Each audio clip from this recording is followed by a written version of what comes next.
शुरुआत में हम वेनेसडे नाम की एक लड़की को देखते हैं जिसका आज स्कूल में पहला दिन था। इसकी हरकतों और पसंद नापसंद की वजह से ये कोई आम लड़की नहीं लगती थी। स्कूल में आकर जब वो अपने लॉकर को खोलती है तो वहाँ उसे उसका भाई बंधा हुआ मिलता है। वो जैसे अपने भाई को पकड़कर खोलने लगती है तो फौरन ही उसे कुछ ख्याल आने लगते हैं, जिसमें वो उन लड़कों को देखती है जिन्होंने उसके भाई को यहाँ बंद किया। वो यहाँ से उन लड़कों के पास जाती है उन्हें सबक सिखाने के लिए, जो पूल में तैरने की प्रैक्टिस कर रही थी। वहाँ वो पूल में बहुत सारी मछलियों को छोड़ देती है जो काटती है। अब सारे बच्चे तो पूल से बाहर आ जाते हैं मगर एक बच्चा नहीं आ पाता और एक मछली उसकी टांग पर काट ली। उसकी हरकत के बाद स्कूल वाले उसे निकाल देते हैं। उसने पहली बार ऐसे नहीं किया था, बल्कि अब से पहले भी वो बहुत सारे स्कूल से निकाली जा चुकी थी। तो इसीलिए उसके माँ बाप उसे एक अकेडमी में ले जा रहे थे, क्योंकि वहाँ वेडनेसडे जैसे बच्चे ही पढ़ते थे, मतलब कि जिनकी हरकतें सबसे हटके होती थी। और वो वहाँ जाना तो नहीं चाहती थी मगर मजबूरन उसे जाना ही पड़ता है। अकेडमी के पास वाले जंगल का सीन देखते हैं जहाँ एक शिकारी शिकार करने आया था। वो जंगल के काफी अंदर जाकर एक जगह पर बैठकर चाय पीने लगता है, मगर तभी कोई चीज अचानक से आकर उस पर हमला कर देती है और बड़ी बेरहमी से उसे मार देती है। वेडनेसडे और उसके माँ बाप अकेडमी पहुंचकर वहाँ के प्रिंसिपल के पास जाते हैं। ये प्रिंसिपल भी वेडनेसडे की तरह ही आउटकास्ट होती है। आउटकास्ट में जलपरी, वेयरवुल्व्स, वेम्पायर्स, चुड़ैल और ऐसे लोग शामिल थे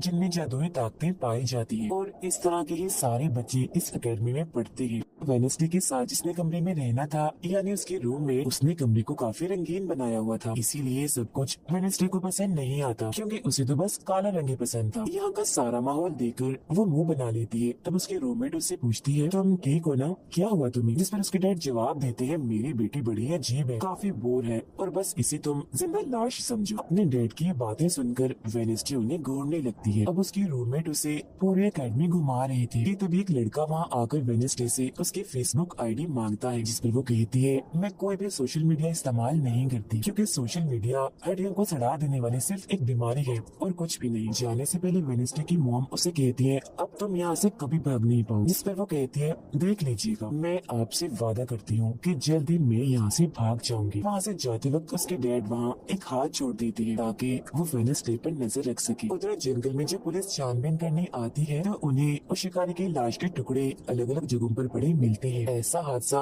वहाँ पहली बार नहीं हुआ था, बल्कि तीसरी बार ऐसा हुआ कि अकेडमी के इस जंगल में कोई मारा गया। और वेडनेसडे अपने कमरे की सारी रंगीन चीजें हटा देती है और अपने रूममेट से कहती है, शोर मत करो, कमरे में शांति बनाओ, क्योंकि ये मेरे नॉवल लिखने का वक्त। मगर वो तो गाना लगाकर डांस करने लगती है, जिससे वेडनेसडे को गुस्सा आ गया था और वो उसे गाना बंद करने को कहती है। तो वो रूममेट अपने पंजे दिखाकर उसे डराने लगती है, क्योंकि वो थी एक वेयरवुल्फ, मतलब कि आधी इंसान और आधी वुल्फ। तभी इधर एक टीचर आती है जो काफी अच्छी थी और वो वेडनेसडे को वेलकम के तौर पर एक फूल गिफ्ट देती। अब अगले दिन जब वेडनेसडे कहीं जा रही थी तो उसके डैड का छुड़ा हुआ वो हाथ छुप छुप कर उसे देख रहा था और फिर तभी उसके ऊपर एक स्टैचू गिरने वाला था, मगर बिल्कुल ठीक वक्त पर एक लड़का जिसका नाम जेवियर है उसे बचा लेता। लेकिन इस हड़बड़ी में वो बेहोश हो गई थी और जब उसे होश आती है तो बजाय जेवियर का शुक्रिया अदा करने की, वो उसे कहती है कि मुझसे ये उम्मीद मत रखना कि मैं तुम्हारी शुक्रगुजार रहूंगी, क्योंकि तुमने मुझे बचाकर गड़बड़ कर दी, मेरी इतनी अच्छी मौत को टाल दिया। जब जेवियर कहता है, मैं तुम्हें काफी पहले से जानता हूँ, जब हम 10 साल के थे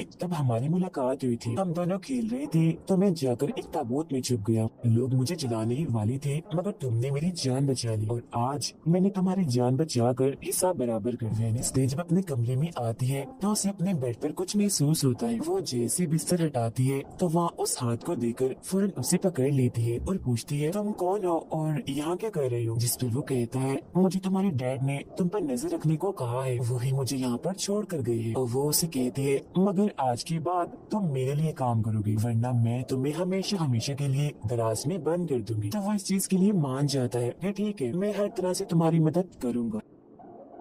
अगले दिन प्रिंसिपल वेडनेसडे को एक दिमागी डॉक्टर के पास ले जाती है, क्योंकि उन्हें भी ऐसा महसूस हुआ था कि वेडनेसडे का दिमागी तवाज़ुन कुछ ठीक नहीं है। मगर वो वहाँ कोई बहाना बनाकर हाथ की मदद से खिड़की खोलती है और वहाँ से भाग जाती। भागते हुए वो एक आदमी से टकरा जाती है, जिससे फौरन उसे ख्याल आता है, जिसमें वो देखती है कि इस आदमी का अभी एक्सीडेंट होने वाला है, जिसमें वो मर गया है बड़ी बेरहमी से। मगर वो इस बारे में उस आदमी को कुछ नहीं बताती, क्योंकि उसे खून खराबा बहुत पसंद था। वो एक होटल में जाती है जहाँ उसकी मुलाकात एक वेटर से होती है। वो काफी परेशान दिख रहा था क्योंकि उसकी कॉफी मशीन खराब हो गई। वेडनेसडे उसे कहती है, मैं तुम्हारी कॉफी मशीन ठीक कर सकती, लेकिन इसके बदले तुम्हें मुझे स्टेशन पर छोड़ना होगा। जिसके लिए वो मान भी जाता है और वेडनेसडे उसकी मशीन ठीक कर देती है। इस पर वो कहता है बस थोड़ा सा इंतजार करो, मेरी शिफ्ट खत्म होने वाली है, फिर हम चलते हैं। और वेडनेसडे जब वहाँ बैठी इंतजार कर रही थी कि तभी कोई शरारती लड़की आकर उसे परेशान करने लगती है, जिससे उसे गुस्सा आ गया था और वो और लड़कों को अकेले ही काफी मारती है और अच्छा सबक सिखाती है। अब इतनी ही देर में उस वेटर के डैड जो एक पुलिस ऑफिसर थे वहाँ आ जाते हैं। तोड़फोड़ देखकर जब वो अपने बेटे से इस बारे में पूछते हैं तो वो कहता है कुछ नहीं, बस वो लड़के कस्टमर्स को परेशान कर रही थी तो इसने उन्हें अच्छा सबक सिखा दिया। तभी यहाँ अकेडमी की प्रिंसिपल भी आ जाती है, उनसे सॉरी बोलकर वेडनेसडे को यहाँ से ले जाती है। रास्ते में वो उस पर काफी गुस्सा करती है कि आखिर तुमने कैसे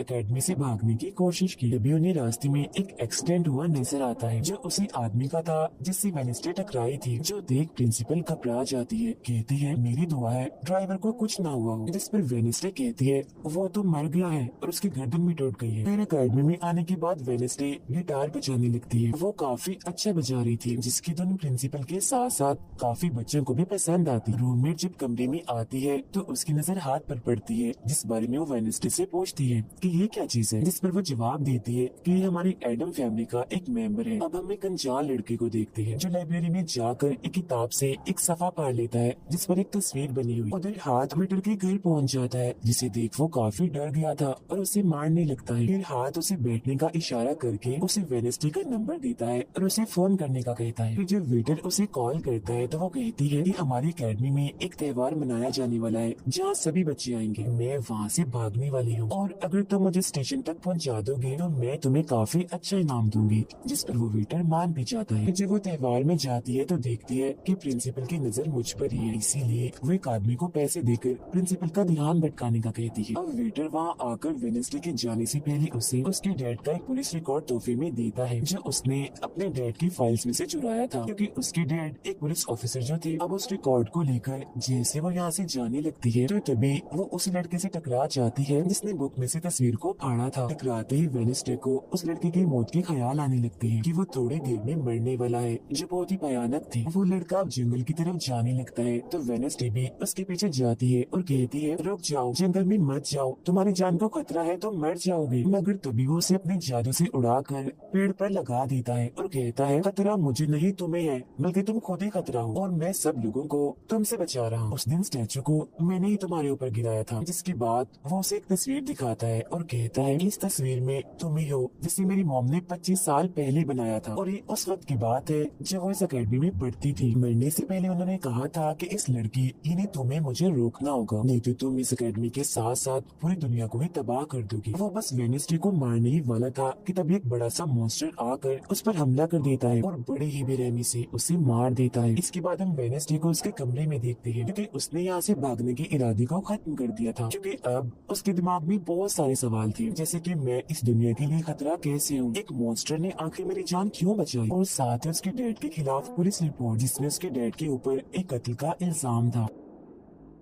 अब अगले दिन पुलिस ऑफिसर वहाँ आते हैं क्योंकि वेडनेसडे ने ये रिपोर्ट लिखवाई थी कि उस अनजान लड़के की मौत मैंने अपनी आंखों से होती हुई देखी जंगल में। मगर पुलिस को वहाँ ना कोई लाश मिलती है और ना ही कोई ठोस सबूत। तो वेडनेसडे से पूछते हैं कि आखिर तुम इतनी रात को जंगल में कर क्या रही थी, जिस पर वो कहती है मैंने जंगल में उस लड़के को जाते हुए देखा था और जब मैंने उसका पीछा किया तो देखा कि एक मॉन्स्टर ने आकर उसे मार दिया है, जिसके बाद में बेहोश हो गई। तो फौरन प्रिंसिपल पुलिस ऑफिसर से कहती है उस लड़के का कोई कत्ल नहीं हुआ, वो जिंदा है, बस यहाँ से भाग गया है, इसीलिए आपको वेडनेसडे की बातों का यकीन नहीं करना चाहिए। अक्सर इसे इस तरह के दौरे पड़ते रहते, हम इसका इलाज करवा रहे हैं, जल्दी ये ठीक हो जाएगी। फिर जब प्रिंसिपल वहाँ से जाती है तो वो ऑफिसर से कहती है कि जंगल में कोई तो है जो सबको मार रहा है और उसी ने उस लड़के को भी मारा है। मगर तभी वहाँ वो लड़का आ जाता है जो जिंदा था और बिल्कुल सही सलामत भी। अब अगले दिन जब वेडनेसडे को डॉक्टर के पास ले जाया जाता है तो वो उससे पूछती है कि क्या तुमने ये अफवाह इसलिए फैलाई कि सभी की तवज्जो तुम पर हो जाए, यानी कि तुमने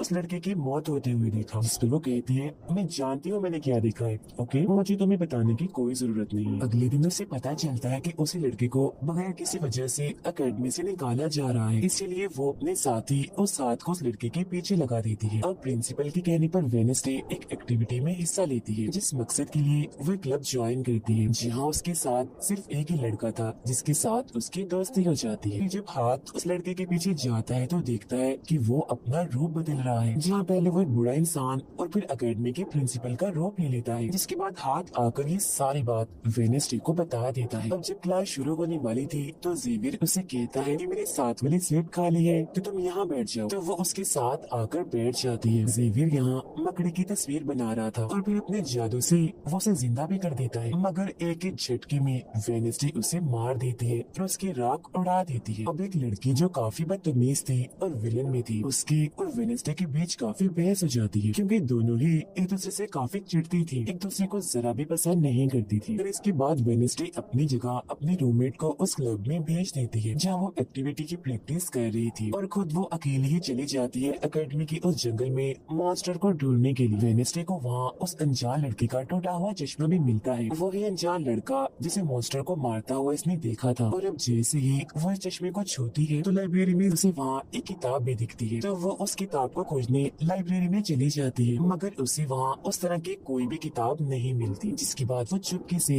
जेवियर के कमरे में चली जाती है, क्योंकि वो लड़का और जेवियर एक ही कमरे में रहती थी। वेडनेसडे और हाथ यहाँ पर उस किताब को ढूंढ रहे थे, मगर तभी यहाँ जेवियर आ जाता है, जिस वजह से वो बेड के नीचे छुप जाती है। तभी जेवियर के पास वो विलन लड़की भी आती है और उसे कहती है तुम मुझसे क्यों नाराज हो, अच्छा गुस्सा छोड़ो सुलह कर लो, जिस पर वो मना कर देता है। अब उसके इनकार पर विलन लड़की को लगने लगता है कि ये सब वो वेडनेसडे की वजह से कर रहा है, इसीलिए वो कहती है कि कल मैं वेडनेसडे समेत तुम्हारे सभी साथियों की कश्तियों की धज्जियां उड़ाने वाली हूँ। बेड के नीचे छुपे वेडनेसडे और हाथ भी उसकी ये बात सुन लेती। कमरे में वापस आने के बाद वेडनेसडे अपने रूममेट से कहती है कि कल जो कश्तियों की रेस होने वाली है मैं भी उसमें हिस्सा लूँ, और कुछ भी हो जाए उस घमंडी लड़की यानी विलन को मैं हरा कर ही रहूंगी। अब अगले दिन जब रेस शुरू होती है तो बताया जाता है कि इस मुकाबले का कोई भी असूल कानून नहीं है, जो भी टीम सबसे पहले गुफा में जाकर झंडे को लाएगी वह टीम जीत जाएगी, जिसके फौरन बाद गेम शुरू हो जाती है और विलन भी अपनी चालें चलना शुरू कर देती है। वो अपने एक जलपरी साथी की मदद से एक टीम की कश्ती को तुड़वा देती है, जिससे वो पूरी टीम पानी में गिर जाती है, मगर फिर जब वो जलपरी वेडनेसडे की कश्ती की तरफ आ रही थी तो हाथ उससे पहले ही जाल फेंककर उसे जाल में फंसा लेता है। अब किनारे तक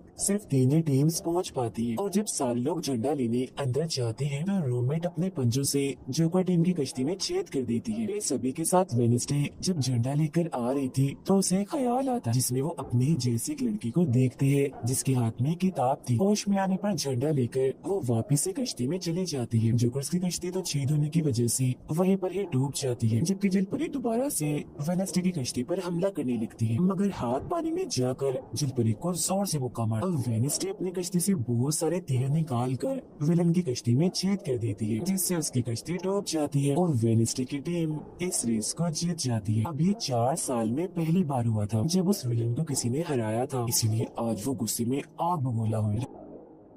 रात के वक्त वेडनेसडे एक स्टैचू के पास जाती है जिसके हाथ में किताब थी। किताब पर लिखी एक पहेली को जैसे ही वो सुलझाती है तो वहाँ एक रास्ता खुल जाता है। जैसे उसके अंदर जाती है तो देखती है कि यहाँ उसके मॉम डैड के अलावा और भी बहुत सारे लोगों की तस्वीरें लगी हुई है। उसे वहाँ वो किताब भी मिल जाती है जिसकी वो तलाश कर रही थी, मगर जैसे वो उस किताब को वहाँ से लेकर जा रही थी कि तभी अचानक से कोई आकर उस पर हमला कर देता है, जिससे वो बेहोश हो जाती है। अब उसे जैसे होश आती है तो देखती है कि उसे कुछ लोगों ने बंदी बनाया हुआ है जिन्होंने मास्क भी लगाए हुए थे, मगर उनकी आवाज सुनते ही वेडनेसडे उन्हें पहचान लेती है और कहती है कि मैंने तुम्हें पहचान लिया है, तुम अपने अपने मास्क हटा सकते हो। असल में ये लोग और कोई नहीं बल्कि विलन और उसके साथी थे। इसी दौरान वो अपनी रस्सी भी खोल चुकी थी और वहाँ से जाने लगती है, मगर जाते जाते वो कहती है तुम सब छोटे बच्चे हो, अगवा करना भी तुम्हें ठीक से नहीं आता। वापस आने के बाद वो उस तस्वीर को किताब पर लगाकर मुकम्मल करती है जिसे उस लड़के ने किताब से फाड़ लिया था और वो उसे पढ़ने लगती। अब अगले दिन प्रिंसिपल सभी बच्चों को एक प्रोजेक्ट देती है जिसमें उन्हें शहर की सारी दुकानों पर जाकर काम करना था। शहर पहुंचने के बाद वेडनेसडे जेवियर को वो किताब दिखाकर पूछती है कि क्या तुम इस किताब को पहचानते हो, जिस पर वो कहता है हाँ। इस किताब को लेकर मेरे और उस लड़की के बीच में लड़ाई भी हुई थी जिसके बारे में तुमने कहा था कि मॉन्स्टर ने उस पर हमला कर दिया था। ये किताब एक जादूगर की है और 30 सालों से भी ज्यादा पुरानी है, तो तुम इसके साथ क्या कर रही हो। ये सुन वो से पूछती है तुम उस जादूगर के बारे में और क्या जानते हो। वो कहता है कुछ खास नहीं, अगर तुम उस जादूगर के बारे में जानना चाहती हो तो तुम्हें उसके घर जाना होगा, जो काफी पुराना एक खास घर है। अकेडमी के सारे बच्चे भी अलग अलग दुकानों में जाकर काम करने लगते हैं। वेडनेसडे एक वेट्रेस बनी थी, मगर उसका नखरा गुस्सा देखकर कोई भी उसे खाने की चीज नहीं लेता। वेडनेसडे का दोस्त पेस्ट्री खा रहा था कि तभी शरारती बच्चे आकर उसे परेशान करने लगते हैं, और बस फिर होना क्या था, वेडनेसडे वहाँ आती है और उन्हें खूब मारती है। इसके बाद वो अपने उस दोस्त को लेकर जादूगर के घर जाती है ताकि वो सारी सच्चाई जान सके कि आखिर बात क्या है, और उस किताब के बारे में भी। उसे वहाँ जादूगर की बहुत सारी चीजें और एक पेंटिंग भी दिखाई देती है। पेंटिंग में वो उसे लड़की को किताब पकड़ी हुई देखती है जो उसे गुफा के पास भी दिखी थी। उसके ख्याल में जब उनके रेस में वेडनेसडे झंडा लेने गई, फिर उसे वहाँ इस पेंटिंग वाली लड़की की किताब भी मिल जाती है, मगर वो खाली थी क्योंकि वो नकली थी। इतनी ही देर में वहाँ एक औरत आती है तो वेडनेसडे उसे असली किताब के बारे में पूछती है, जिस पर वो कहती है कि वो किताब तो चोरी हो गई थी और इस वक्त तुम जहाँ खड़ी हो ये भी उस जादूगर का असली घर नहीं है। इसके बाद वेडनेसडे वेटर से मिलने उसकी होटल जाती है और उससे जादूगर के असली घर के बारे में पूछती है, तो वो उसे असली घर के बारे में बता भी देता है। जहाँ से वेडनेसडे अकेली उस घर में चली जाती, वहाँ उसे एक बूढ़ा आदमी मिलता है जो उसे कहता है ये मेरी जगह है, मेरा घर है, निकलो यहाँ से। जब ये सुन वेडनेसडे का साथी वो हाथ उसके मुंह पर ही हमला कर देता है, जिससे डरकर वो आदमी वहाँ से भाग जाता है और वेडनेसडे को यहाँ से कुछ नहीं मिलता, इसीलिए वो यहाँ से जाने लगती है। मगर जब वो दरवाजे से बाहर जाती है तो फौरन उसे ख्याल आता है, जिसमें वो देखती है कि वो जादूगर एक लड़की को चुड़ैल साबित करके इस घर में बंद कर देता है, जहाँ उससे पहले और भी बहुत सारे लोग बंधे हुए थे। ये सारे लोग आउटकास्ट की थी, यानी कोई वेम्पायर था, कोई जलपरी, कोई वेयरवुल्फ तो कोई चुड़ैल, इसीलिए जादूगर इन सबको शैतान समझता था। इस तरह के सभी लोगों को यहाँ कैद करने के बाद वो इस पूरे घर में आग लगा देता है। वो बच्चे जिसे जादूगर ने चुड़ैल साबित किया था वो अपनी मॉम को आजाद करने की कोशिश करती है, मगर नहीं कर पाती क्योंकि सभी लोगों को जंजीर की मदद से जमीन के साथ बांधा हुआ था। सिर्फ वो बच्ची आजाद थी, इसीलिए अपनी माँ के कहने पर उसे बेसमेंट के जरिए वहाँ से भागना पड़ता है। जिसके बाद वो जादूगर जो बेहद ही जालिम था सभी आउटकास्ट के लोगों को जला देता है। अभी वो लड़की वेडनेसडे के पास आती है और कहती है वो बहुत ही जालिम है, हम सबको मार देगा। तब इतनी ही देर में वो जादूगर भी वहाँ आ जाता है, जिससे वेडनेसडे डर जाती है और वापस से होश में मतलब कि मौजूदा वक्त में आ जाती है। होश में आते वो हाथ से कहती है मैंने उस लड़की को देख लिया, उसने मुझसे बात भी की, मुझे लगता है वो मेरे खानदान की कोई मेंबर है। तभी यहाँ जंगल वाला मॉन्स्टर आकर इस घर पर हमला कर देता है, मगर जब उसकी नजर वेडनेसडे पर जाती है तो वो यहाँ से भाग जाता है।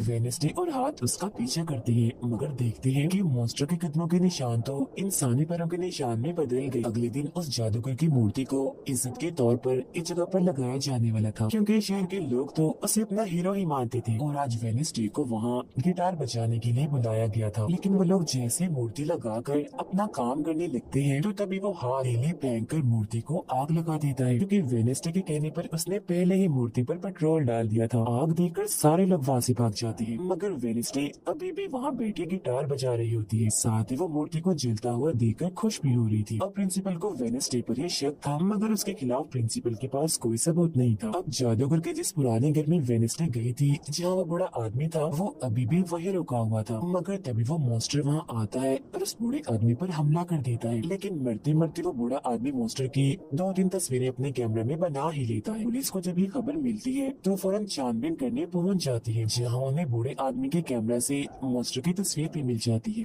अगले दिन हाथ मुर्दा घर जाकर वहाँ लगे कैमरा पर कोई चीज लगा देता है ताकि जो वो करे उसे कोई ना देख सके। फिर वो दरवाजा खोलता है तो वेडनेसडे अंदर आती है। वो यहाँ दरअसल उस बूढ़े आदमी के जख्मों को देखने आई थी जिसे उस मॉन्स्टर ने मारा था। वो बूढ़े आदमी की लाश को देखकर सारा डेटा अपने पास रिकॉर्ड कर लेती है, जबकि हाथ उसकी एक फाइल बनाने में लग जाता है। अभी वहाँ डॉक्टर और पुलिस ऑफिसर भी आ जाते हैं। तब छुपने के लिए वेडनेसडे एक बॉक्स मिस हो जाती है। जब डॉक्टर उस बॉक्स को खुला हुआ देखते हैं तो फौरन उसे चेक करते हैं, मगर जब वेडनेसडे को उसमें पड़ा हुआ देखते हैं तो उन्हें लगता है कि ये भी एक लाश है, इसीलिए वो उस बॉक्स को बंद करके वहाँ से चले जाते हैं। मगर फिर जब हाथ उसे वहाँ से लेने आता है तो वो कहती है अच्छा तंग मत करो प्लीज, थोड़ी देर और सुने तो बड़ा मजा आ रहा है। फिर इसके बाद वो अपनी छानबीन से ये पता लगवा लेती है कि वो मॉन्स्टर असल में जिस्म के हिस्सों को इकट्ठा कर रहा है। फिर अगले दिन जब वो अकेडमी जाती है तो उसे जेवियर की गर्दन पर किसी के पंजों के निशान दिखते हैं। अब हम जेवियर को एक केबिन से बाहर आता हुआ देखते हैं और क्योंकि वेनेसडे को उसके जख्मों पर पहले से ही शक था तो वो भी उसका पीछा करते करते वहाँ आ गई थी। उससे वहाँ पर बहुत सारे मॉन्स्टर की ड्राइंग्स और तस्वीरें दिखती है। एक तो तस्वीर को लेकर जैसे वो वहाँ से जाने लगती है तो तभी जेवियर उसे देख लेता है और जाने से रोक देता है, मगर वेनेसडे उसका ध्यान भटकाने के लिए उसे बस एक ही बात कह देती है कि क्या तुम आज रात होने वाली डांस पार्टी में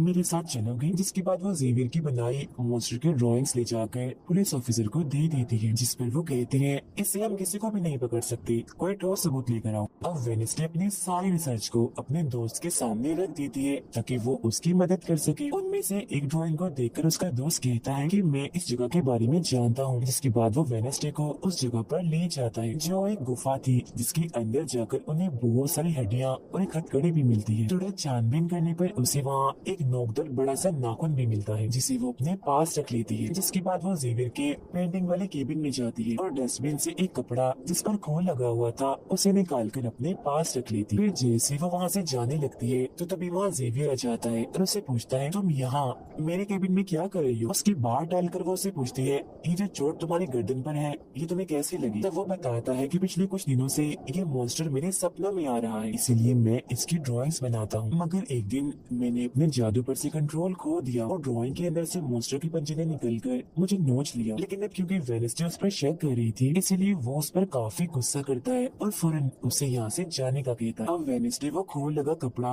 और नाखून जाकर पुलिस ऑफिसर को दे देती है और कहती है ये लो ठोस सबूत और बेशक डीएनए टेस्ट करवा लो, मेरे ख्याल से इतना सबूत काफी होगा, है ना। वो अपने दोस्त के पास जाती है और कहती है कि डांस पार्टी में जाने के लिए हमारे साथ कोई नहीं है, तो हम ऐसा करते हैं डांस पार्टी में नहीं जाती बल्कि गुफा में जाकर मॉन्स्टर को ढूंढती। जिसके बाद रात को वेनेसडे अपने दोस्त के साथ जंगल में जाने की तैयारी कर रही थी, मगर तभी उसके दरवाजे पर वेटर तैयार होकर आता है क्योंकि हाथ में उसे वेनेसडे की तरफ से डांस पार्टी में चलने की दावत भेजी थी। अब क्योंकि वेटर काफी खुश था तो वेनेसडे उसका दिल तोड़ना नहीं चाहती थी, इसीलिए अपने गुफा में जाने वाले प्लान को खत्म करके वेटर के साथ पार्टी में जाने का फैसला करती है। जब वेनेसडे वहाँ से जाने लगती है तो उसका दोस्त वहाँ आता है तो वो उसे कहती है आई एम सॉरी मैं पार्टी में जा रही हूँ, हम ऐसा करते हैं कल गुफा में जाएंगे।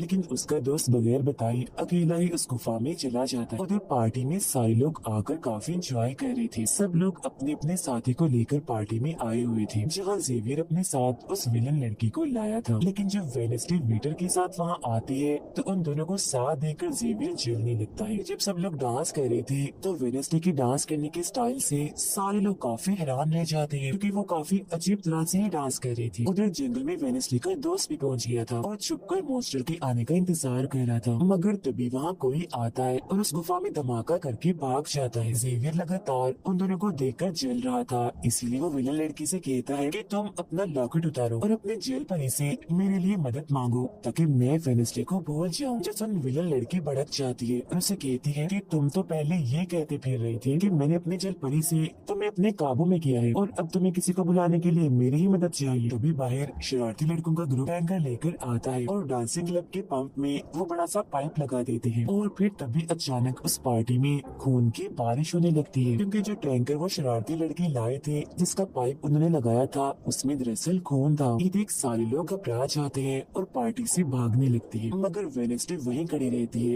क्योंकि उसे तो अब और मजा आ रहा था क्योंकि वो बारिश खून की नहीं बल्कि कलर की थी जिसमें वो काफी एंजॉय कर रही थी। तभी वेनेसडे को एक ख्याल आता है जिसमें वो देखती है कि उसका दोस्त अकेला ही जंगल में चला गया है जहाँ वो मुसीबत में है, उसकी जान खतरे में है, इसीलिए वो जंगल की तरफ उसे बचाने के लिए भाग जाती है। उसके दोस्त के पीछे दरअसल वो मॉन्स्टर पड़ गया था जिससे बचकर वो भाग रहा था। वो मॉन्स्टर एक बार उस पर हमला करता ही है कि तभी वेनेसडे उसे ढूंढते हुए वहाँ आ जाती है। तब मॉन्स्टर उसे देखकर वहाँ से भाग जाता है। वो अपने दोस्त को बेहोश पड़ा हुआ देखकर काफी घबरा जाती है। इतनी ही देर में उसकी टीचर भी उसका पीछा करते करते वहाँ आ गई थी, जिसके बाद उसके दोस्त को हॉस्पिटल ले जाया जाता है और वेनेसडे खुद वापस अपने अकेडमी में आ जाती है जहाँ वो अपने डैड पर लगे इल्जाम को समझाने की कोशिश कर रही थी कि आखिर सच क्या। अकेडमी में सारे माँ बाप अपने बच्चों से मिलने आते हैं क्योंकि आज मीटिंग थी। प्रिंसिपल सबको बताती है कि वेनेसडे के दोस्त की हालत में सुधार हो रहा है, कुछ दिन के बाद ठीक होकर वो वापस आ जाएगा। मगर दूर खड़ी वेनेसडे अपने रूममेट को बताती है कि ये झूठ है, वो तो कोमा में है बेचारा। तभी यहाँ दोनों के माँ बाप आ जाते हैं और ये उनसे मिलने चली जाती है। वेडनेसडे अपने मॉम डैड को बताती है कि जब से आपने मुझे यहाँ छोड़ा है मेरे ऊपर बहुत सारे हमले हुए हैं। अब इन सभी को अपनी अपनी फैमिली से मिलता हुआ दूर खड़े जेवियर और विलन लड़की देख रहे हैं, क्योंकि उनके मॉम डैड आज भी नहीं आए। अब विलन लड़की सुधर गई होती है, साथ ही उसकी जेवियर के साथ दोस्ती भी हो गई थी, तो अब से हम उसे जेवियर के दोस्त कहें। तब इतनी ही देर में उसकी मॉम भी इधर आ जाती है, जिसे देखकर वो काफी हैरान थी। वेडनेसडे के माँ बाप प्रिंसिपल से मिलते हैं तो वो कहती है कि वेडनेसडे काफी अजीब तरह से सबसे पेश आती है, इसे डॉक्टर के पास ले जाए इलाज करवाने के लिए। अब इससे पहले वहाँ उसके माँ बाप कुछ कहते फौरन वो बोल पड़ती है कि रुकिए जरा डैड, मैं आपसे कुछ पूछना चाहती हूँ। ये देखिए एक लड़का जिसका नाम गैरेट है, इसकी कत्ल का इल्जाम आपके सर पर क्यों है और ये कौन था? तो वेडनेसडे की मॉम उसे कुछ भी बताने से इनकार कर देती है। जब वो अपनी मॉम को ये कहकर यहाँ से चली जाती है कि मत बताइए, बाकी सबूत मैं खुद ढूंढ लूँ, वो सीधा जाती है हॉस्पिटल अपनी दोस्त से मिलने, जहाँ उसका ख्याल वेडनेसडे का साथी हाथ रख रहा था। अब पता चलता है कि डॉक्टर ने अपनी जान ले ली है और ये डॉक्टर वही था जिसकी मुर्दा खाने से वेडनेसडे बूढ़े आदमी की लाश को देखने आई। मरने से पहले डॉक्टर ने एक खत भी छोड़ा था जिसमें लिखा हुआ था कि मैं गैरेट के केस पर शर्मिंदा हूँ क्योंकि मैंने उसकी झूठी रिपोर्ट बनाई थी। अब जब सारे लोग खाना खा रहे थे तो तभी वहाँ पुलिस ऑफिसर आकर वेडनेसडे के डैड को पकड़ लेता है और कहता है कि गैरेट की मौत के इल्जाम में तुम्हें गिरफ्तार किया जा रहा है। जेल में वेडनेसडे अपने डैड से मिलने जाती है, पूछती है कि बताएं गैरेट से आपका क्या वास्ता है। तो वो बताते हैं कि गैरेट तुम्हारी मॉम से बहुत प्यार करता था। फिर एक दिन जब तुम्हारी मॉम और मैं साथ थे तो गैरेट ने आकर मुझ पर हमला कर दिया। मैंने अपना काफी बचाव किया जिस दौरान गलती से उसकी मौत हो गई। ये सुन वेडनेसडे को उनकी बात थोड़ी झूठी लगती है। फिर वो पुलिस ऑफिसर के पास जाती है, कहती है मेरे डैड ने गैरेट को नहीं मारा और ये उनके खिलाफ साजिश की जा रही है। जिस पर वो कहता है दुनिया तुम्हारे हिसाब से नहीं चलती, हमारे पास सबूत आ गए हैं तुम्हारे डैड के खिलाफ। वो कहती है मैं नहीं मानती और मेरा ख्याल है कि जिसने मेरे दोस्त को मारने की कोशिश की उसने ही गैरेट को मारा होगा। पार्क में रूममेट अपनी मॉम के साथ बैठी थी, जहाँ उसकी मॉम चाहती है कि वो पूरी तरह एक वेयरवुल्फ बन जाए और वो उसे एक डॉक्टर के पास जाने का कहती है, मगर रूममेट ऐसा नहीं चाहती, इसलिए वो यहाँ से चली जाती है। अब वेडनेसडे अपनी मॉम के पास जाती है ताकि वो सारी सच्चाई जान सके। उसकी मॉम खुफिया लाइब्रेरी में थी। वो अपनी मॉम से कहती है कि आपने मुझे इस अकेडमी में इसलिए भेजा ना ताकि मैं हमेशा आपकी परछाई बन के रहूं। जिस पर उसकी मॉम कहती है कि ये सिर्फ अकेडमी ही नहीं बल्कि पहले यहाँ एक ग्रुप हुआ करता था जिसकी बुनियाद तुम्हारे डैड की फैमिली की एक औरत ने रखी थी जिसका नाम गुडी था। वो कहती है मैं ये जानना चाहती हूँ कि डैड ने तो गैरेट को नहीं मारा तो फिर किसने मारा है। तब उसकी मॉम सच्चाई बताती है कि जब मैं वहाँ गई तो मैंने देखा कि तुम्हारे डैड और गैरेट आपस में लड़ रहे थे। मैंने उन्हें रोकने की कोशिश की मगर गैरेट तुम्हारे डैड को काफी बुरी तरह से मार रहा था। मैंने फौरन तलवार उठा ली और फिर जैसे गैरेट मेरे पास आने लगा तो तलवार उसके आर पार हो गई और वो मारा गया, मगर तुम्हारे डैड ने मेरी जान बचाने के लिए तलवार मुझसे ले ली ताकि सारा इल्जाम उन पर आ जाए। वेडनेसडे कहती है मगर मुझे पता चला था कि जब गैरेट मरा तो उसके मुंह से झाग निकल रही थी। ऐसा तो सिर्फ तब होता है जब किसी ने जहर लिया हो। अब सच पता करने का सिर्फ एक ही रास्ता है, गैरेट की कब्र को खोदना। जिसके बाद वो अपनी मॉम के साथ मिलकर गैरेट की कब्र को खोद देती है और वहाँ से उसकी एक उंगली ले लेती है, मगर तभी इधर पुलिस आकर उन दोनों माँ बेटी को गिरफ्तार कर लेती है। जेल में वेडनेसडे गैरेट की उंगली अपने मॉम डैड को दिखाती है, कहती है कि उसकी मौत जहर से हुई थी, मगर जैसे उसके हाथ इस उंगली पर लगते हैं उसे फौरन एक ख्याल आता है जिसमें वो देखती है कि गैरेट के डैड ने उसे जहर दिया था ताकि वो इस पूरे अकेडमी के लोगों को मार डाले। मगर जब उसकी लड़ाई वेडनेसडे के डैड से हुई तो जहर की बोतल टूट गई जिससे सारा जहर गैरेट के अंदर चला गया, जिसका मतलब साफ था कि उसने वेडनेसडे के डैड को ही नहीं बल्कि पूरी अकेडमी को ही खत्म करने आया था। जेल से रिहा होने के बाद वेडनेसडे और उसकी मॉम मीर के पास जाती है, कहती है आपने गैरेट की मौत के सच को छुपाया, उसकी मौत जहर से हुई थी न कि तलवार से, और ये बात साबित भी हो गई है। जो सुन मेयर सब कुछ सच बता देता है, जिसके बाद वेडनेसडे के डैड को भी रिहा कर दिया जाता है। अब वेडनेसडे अपनी मॉम को बताती है कि मुझे बहुत ख्याल आते हैं, जिस पर उसकी मॉम कहती है कि ये खासियत हमारे खानदान में है, ख्याल सबको आते हैं, अगर ख्याल हमारे कंट्रोल में ना रहे तो ये हमें पागल बना सकते हैं, इसीलिए हमारे खानदान के पुराने लोग आकर हमें आसान रास्ता बताते हैं और ट्रेनिंग देते हैं। तो वेडनेसडे फौरन बोलती है जैसे गुडी एडम्स जिसके बारे में आपने बताया था कि वो मेरे डैड के खानदान की है, जिस पर उसकी मॉम कहती है कि मुझे नहीं पता, बहरहाल तुम होशियार रहना, क्योंकि गुडी एडम्स बदला चाहती थी जिसके चक्कर में वो खुद भी नहीं बच पाई। खैर सबके माँ बाप अपने अपने बच्चों से मिलकर जा रहे थे। रूममेट अपनी मॉम को कहती है आप फिक्र मत करना, जब मुझे वेयरवुल्फ बनना होगा मैं बन जाऊंगी। जाने से पहले वेडनेसडे की मॉम उसे वही किताब देती है जो अक्सर प्रिंसिपल के पास हुआ करती थी। वो किताब लेकर वेडनेसडे प्रिंसिपल के पास जाती है, कहती है कि उस अनजान लड़की को आपने मारा था, मैंने देखा लिखा था जिसके बारे में मैंने कहा था कि उसे मॉन्स्टर ने मारा है, क्योंकि वो आप ही हो जो खुद को बदल बदल कर लोगों को मार रही हो। मैं ये बात अब पुलिस को बता दूंगी। जिस पर प्रिंसिपल कहती है, नहीं, उसे मैंने नहीं मारा, बल्कि वो तो अपनी ताकतों पर से कंट्रोल खो बैठा था और उस दिन उसने तुम्हें मारने की भी कोशिश की थी। इनकी बातों के दौरान इन्हें बाहर से शोर सुनाई देता है। ये चेक करने जब वहाँ जाती है तो पता चलता है कि बाहर ग्राउंड में आग से कुछ लिखा हुआ। अब वेनिसडे अपने चारों तरफ मोमबत्तियां जला के बैठी थी क्योंकि वो गोडी को बुलाने की कोशिश कर रही, मगर तभी इधर उसकी रूममेट आ जाती है। साथ ही उसे एक खत भी मिलता है जिसमें कोई उसे गुफा में मिलने बुलाता है। जब वेनिसडे अपनी रूममेट के साथ वहाँ जाती है तो गुफा के अंदर जाने के बाद उसे एहसास होता है कि यहाँ कोई है। यहाँ दरअसल जेवियर और उसके साथी थे जो वेनिसडे को सरप्राइज देना चाहती थी क्योंकि आज उसकी बर्थडे थी। यहाँ वेनिसडे को एक लाइन लिखी हुई दिखती है कि जब मैं लौटूंगा तो शोले बरसेंगे। इसे जैसे वो हाथ लगाती है तो उसे ख्याल आता है जिसमें वो उसी लड़की से मिलती है जो अक्सर उसे नजर आया करती थी, और ये और कोई नहीं बल्कि गूडी ही है। वो वेनेसडे को एक महल दिखाकर कहती है कि अगर तुम्हें उस जादूगर के बारे में जानना है तो तुम्हें इस महल को ढूंढकर यहाँ आना होगा। जब वो ग्राउंड में खड़ी उस लाइन को देख रही थी जहाँ आग से कुछ लिखा था तो तभी उसके पास जेवियर आता है जिससे वो बात नहीं करती क्योंकि नाराज थी। उसे लग रहा था कि हो ना हो जेवियर ही वो मॉन्स्टर है। फिर वो अपने दोस्त के पास हॉस्पिटल जाती है जो अभी भी बेड पर था और उसकी हालत भी खराब थी, इसीलिए वो उसे कोई बात नहीं कर पाती। अब वेनेसडे अपने दोस्त वेटर से मिलने जाती है और उसे उस महल जो गुडी ने दिखाया था उसकी तस्वीर दिखाकर पूछती है कि क्या तुम इस जगह के बारे में जानते हो, जिस पर वो मना करती था। अब यहाँ तो उसका काम नहीं हुआ, इसीलिए वो उस तस्वीर को लेकर जेवियर के पास जाती है और उससे भी वही सवाल करती है कि क्या तुम इस जगह के बारे में जानते हो, मगर तभी उसकी नजर इसी महल की पेंटिंग पर जाती है जो जेवियर ने पहले से ही बनाई हुई थी, जिस पर वो बताता है कि ये जगह रात को मेरे सपने में आई थी तो मैंने इसे बना दिया। अच्छी बात ये थी कि जेवियर इस जगह के बारे में जानता भी था। तब उसे महल का पता लेकर वेनेसडे वहाँ पहुँच जाती है जहाँ मेयर पहले से ही मौजूद था, और क्योंकि वो जान गया था कि असली कातिल कौन है तो वेनेसडे उसकी गाड़ी में ही छुप जाती है। मगर जैसे मेयर की गाड़ी शहर में पहुँचती है तो कोई उनकी गाड़ी को ठोक देता है जिससे मेयर का एक्सीडेंट हो गया था। वो काफी जख्मी हो जाते हैं, उनकी हालत मरने वाली हो गई। फिर अब रात के वक्त वेनेसडे वेटर और अपने रूममेट के साथ उसी महल में आती है। यहाँ उसे ऐसा महसूस होता है जैसे कोई इधर रह रहा है क्योंकि मोमबत्तियां गर्म थी और ये कमरा बिल्कुल साफ था। इतनी ही देर में वो मॉन्स्टर भी यहाँ आ जाता है जिससे बचने के लिए ये लोग छुप जाती है। ये लोग देखते हैं कि जिन जिन लोगों पर मॉन्स्टर ने हमला किया था उनके जिस्म के कटे हुए हिस्से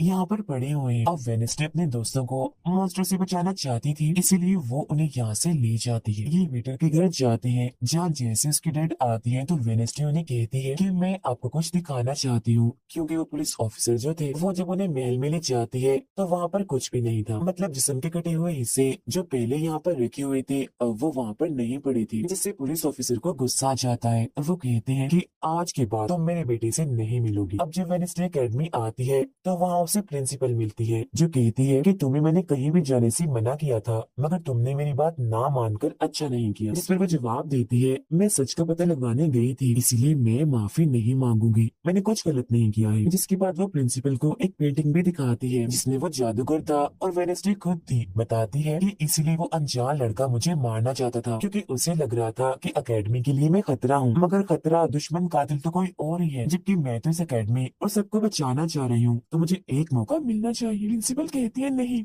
तुम कहीं नहीं जाओगी, आगे से ऐसी कोई भी गलती की तो मैं तुम्हें अकेडमी से निकाल दूंगी। और वहाँ से वो ये कहकर चली जाती है। वो जब अपने कमरे में वापस आती है तो देखती है कि रूममेट अपना सामान पैक कर रही है क्योंकि वो यहाँ से जा रही है। वो गुस्से में वेनेसडे से कहती है कि तुम्हें सिर्फ अपना काम निकलवाना आता है, फिर चाहे इसके लिए तुम्हारे दोस्तों की जान क्यों न चली जाए, आज वो अजीब सा मॉन्स्टर हमें भी मार देता। जिसके बाद वो यहाँ से चली जाती है। और वेनेसडे बिल्कुल अकेली रह गई थी, इसलिए कमरे में एक जगह बैठ कर वो उस बॉक्स को देखने लगती है वो जादूगर के महल से चुरा कर लाई थी। उसे बॉक्स के नीचे एक खत मिलता है जिसमें वेनेसडे की अपनी ही बहुत सारी तस्वीरें होती हैं। जो देख वो कहती है, मेरी एडम्स फैमिली, जादूगर, मॉन्स्टर और मैं शायद किसी न किसी तरीके से जुड़े हुए हैं। और जब ये बात मेयर को पता चली तो किसी ने उनका मुंह बंद कर दिया, मगर मैं चुप नहीं बैठूंगी और तुम जो कोई भी हो मैं तुम्हें ढूंढ लूंगी देखना। अब मेयर की मौत हो गई थी और जब उन्हें दफनाया जा रहा था तो वेनेसडे वहाँ आती है और सोचने लगती है कि कातिल यहाँ आए लोगों में से कोई है, मगर तभी उसे जंगल में कोई दिखता है। वो पीछे करती है तो पता चलता है कि और कोई नहीं बल्कि उसका अंकल है। अंकल बताते हैं कि मेरे ऊपर चोरी का इल्जाम है तो कुछ वक्त के लिए मुझे छुप के रहना होगा। जब वेनेसडे उन्हें एक केबिन में छुपा देती है और मॉन्स्टर की तस्वीर दिखाकर पूछती है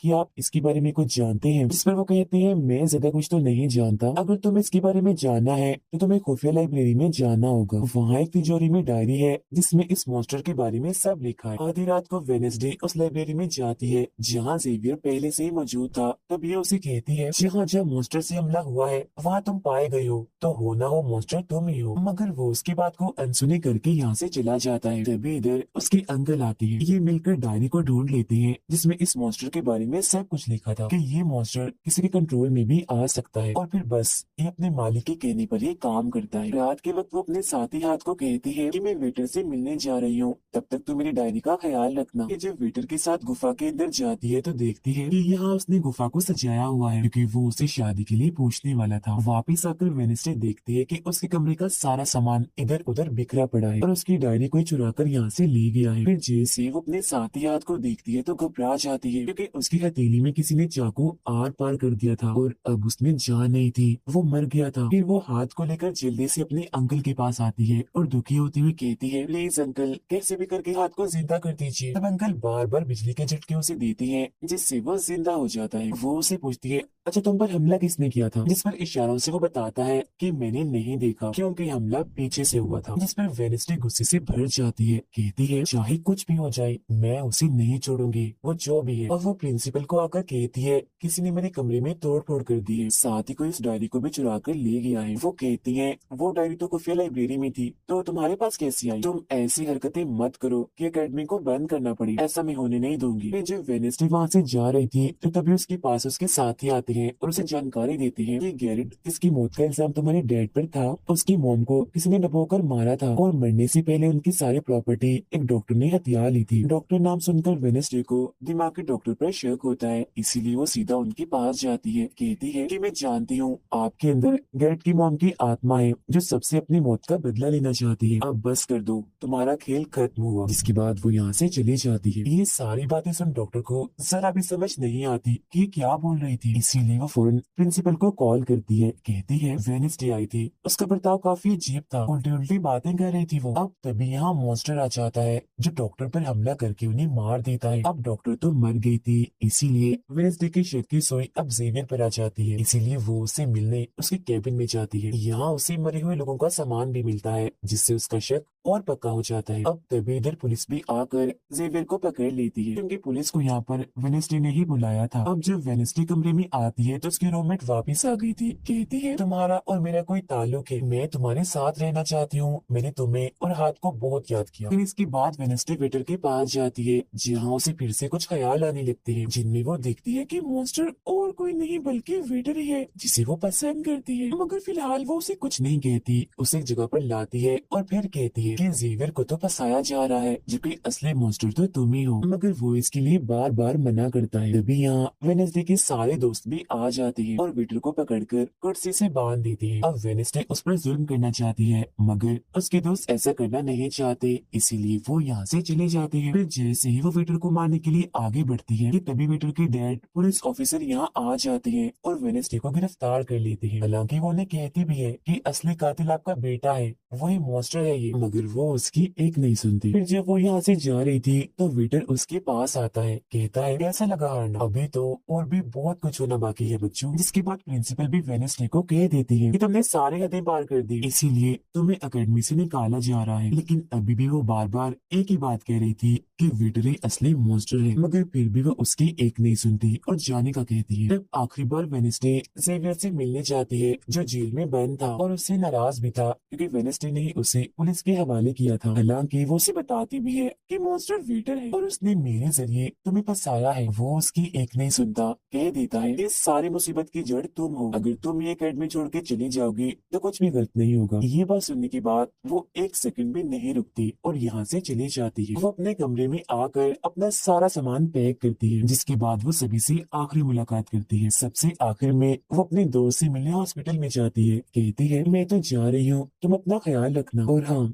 बाहर मत निकलना, बाहर मॉन्स्टर हो सकता है। और उस दिन गुफा में धमाका करने वाला और कोई नहीं बल्कि प्रिंसिपल ही थी, जिस पर वो कहता है नहीं, धमाका करने वाले के जूते लाल थे, जबकि प्रिंसिपल कभी भी लाल जूते नहीं पहनती। ये बात सुनकर वेनेस्डे को पता चल जाता है कि असली कातिल कौन है। वो अपनी उसी टीचर के पास जाती है जिसे सब पसंद करती थी और कहती है बाकी लोग तो बिना वजह मारे गए हैं, जबकि असली कातिल तो तुम ही हो। तुमने ही वेटर को अपने कंट्रोल में करके उसे मॉन्स्टर बनाया और धीरे धीरे उसे अपना गुलाम बना लिया। अपने इशारों पर नचाकर लोगों को उसके जरिए मरवाया। तभी यहाँ वेटर भी आ जाता है, जिसे वो टीचर कहती है जल्दी करो, वेनेस्डे को मार दो। लेकिन दरअसल ये वेटर नहीं थी बल्कि प्रिंसिपल थी, जो रोग बदल कर यहाँ पर आई थी। और अब टीचर प्रिंसिपल के गले में जहर का इंजेक्शन घुसा देती है, जिससे प्रिंसिपल बेचारी मारी जाती है। फिर वो वेनेस्डे को भी बांध कर जादूगर की गुफा में ले आती है। गुफा में आकर वेनेस्डे को पता चल जाता है कि जिन मरे हुए लोगों के जिस्म के हिस्सों को इकट्ठा किया गया था, वो दरअसल जादूगर को दोबारा से जिंदा करने के लिए की गई थी। तभी यहाँ टीचर, जो असली विलेन थी, वेनेस्डे को बताती है कि जब गूडी ने जादूगर को मारा था, तो गूडी ने अपने खून से जादूगर की कब्र पर एक ताला लगा दिया था। और अब जादूगर को जिंदा करने के लिए हमें गूडी की फैमिली, मतलब एडम्स फैमिली की ही किसी इंसान का खून चाहिए, साथ ही पूरे चांद की रात भी हो। और अब हमें ये सुनहरी मौका मिल गया है जादूगर को जिंदा करने का, क्योंकि एडम्स फैमिली से तुम हो और आज पूरे चांद की रात भी है, हम तुम्हारा खून लेंगे। जिसके बाद टीचर वेनेस्डे के हाथ पर कट लगा देती है, जिससे उसका खून निकलने लगता है। फिर वो उसके खून से जादूगर की कब्र का ताला खोल देती है और फिर अगले ही पल जादूगर भी जिंदा होकर अपने कब्र से बाहर आ जाता है। बाहर आते ही वो वेनेस्डे को चाकू मार देता है, जिससे वो जख्मी हो जाती है। इसके बाद वो अकेडमी को खत्म करने के लिए चला जाता है। अब तभी यहाँ गूडी एडम्स आती है और वेनेस्डे को बिल्कुल ठीक कर देती है, मतलब कि उसके जख्म, और कहती है मैंने तुम्हें ठीक तो कर दिया है, मगर अब की बाद मैं तुम्हें नजर नहीं आऊंगी। जंगल के रास्ते से जब वेनेस्डे जा रही थी, तो तभी उसके सामने वेटर आ जाता है। उसे टीचर कंट्रोल कर रही थी, इसीलिए वो मॉन्स्टर बनकर उस पर हमला कर देता है। वो बस उसे मारने ही वाला था कि तभी यहाँ एक वेयरवुल्फ आ जाती है, जो और कोई नहीं बल्कि रूममेट थी, जो आज पहली बार वेयरवुल्फ बनी थी। वो भी सिर्फ वेनेस्डे को बचाने के लिए। यहाँ वेयरवुल्फ और मॉन्स्टर के बीच काफी खतरनाक लड़ाई होती है, जिसमें वेयरवुल्फ मॉन्स्टर पर भारी पड़ रही थी और उसे काफी मारती है, अच्छा मजा चखाती है। इसके बाद वेनेस्डे जादूगर से लड़ने उसे रोकने के लिए अकेडमी में आ जाती है, जहाँ वेनेस्डे को बचाने के लिए जेवियर पहुंच जाता है। अब जैसे जादूगर जेवियर को मारने वाला था, तो तभी सामने वेनेस्डे आ गई थी और वो बेचारी खुद जख्मी हो जाती है। मगर फिर भी वो जेवियर को कहती है कि तुम यहाँ से जाओ और बाकी अकेडमी वालों को बाहर निकालो, क्योंकि ये हम जैसे आउटकास्ट के लोगों को नहीं छोड़ेगा। जिसके बाद वो फिर से खड़ी हो जाती है। उसके हाथ में तलवार भी थी, जिसकी मदद से वो जादूगर से लड़ती है। मगर जादूगर काफी ताकतवर था, इसीलिए वो उसके सामने नहीं टिक पाती। वो बस उसे मारने ही वाला था कि तभी इधर जेवियर की दोस्त आकर जादूगर का ध्यान भटका देती है। जिस दौरान मौका देकर वेनेस्डे उठती है और तलवार के एक टुकड़े को जादूगर के दिल के आर पार कर देती है, क्योंकि ऐसा उसे गूडी एडम्स ने करने को कहा था। जहाँ जादूगर एक बार फिर से मर जाता है और उन्हें उसका जिस्म जलने लगता है और राख बनकर उठ जाता है। जादूगर के मरते ही यहाँ वो टीचर आ जाती है, जिसके हाथ में गेंद थी, जिसे वो वेनेस्डे पर तान देती है, क्योंकि वो उसे मारना चाहती है। मगर तभी यहाँ वेनेस्डे का दोस्त भी आ गया था, जिसके पास बहुत सारी मधुमक्खियाँ थी। वो उन सभी मधुमक्खियों को